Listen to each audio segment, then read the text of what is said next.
बाबा रामदेव की कंपनी पतंजलि की दवाइयां खराब क्वालिटी की निकली हैं और अब उत्तराखंड ड्रग्स कंट्रोलर अथॉरिटी ने पतंजलि योगपीठ की कई दवाइयों के निर्माण पर बैन लगा दिया है।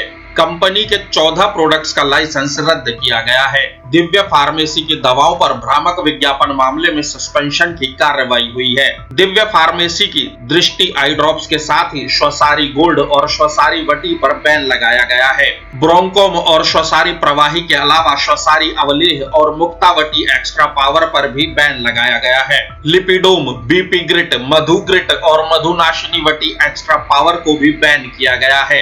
लिवामृत एडवांस, लिवोग्रिट और आई ग्रिट गोल्ड पर भी बैन लगाया गया है। बाबा रामदेव मधुनाशिनी वटी का इस्तेमाल डायबिटीज के मरीजों को करने के लिए कहते थे और दावा करते थे कि मधुनाशिनी वटी एक्स्ट्रा पावर से डायबिटीज ठीक हो जाती है। इसी तरह लिवोग्रिट का इस्तेमाल लीवर से जुड़ी बीमारियों में करने के लिए कहा जाता था और दावा किया जाता था कि लिवोग्रिट के इस्तेमाल से लीवर से जुड़ी सभी समस्याएं ठीक हो जाती हैं। अपनी दवाओं के भ्रामक प्रचार के लिए बाबा रामदेव और आचार्य बालकृष्ण कई बार माफी मांग चुके हैं। अखबारों में 2 बार लिखित रूप से भी माफी मांगी जा चुकी है। आज सुप्रीम कोर्ट की सुनवाई में फिर बाबा रामदेव को फटकार लगी है।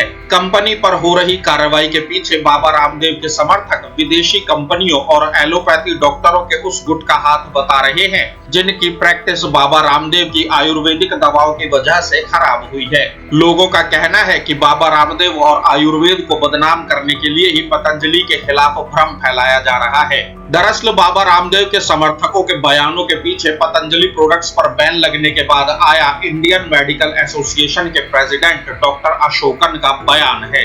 डॉक्टर अशोकन ने कहा है कि बाबा रामदेव ने तब सभी हदें पार कर दी थी जब उन्होंने अपनी दवा कोरोनिल से कोविड-19 को ठीक करने का दावा किया था। बाबा रामदेव ने मॉडर्न साइंस को स्टूपिड और बैंकरप्ट साइंस यानी बेकार और दिवालिया विज्ञान कहा था।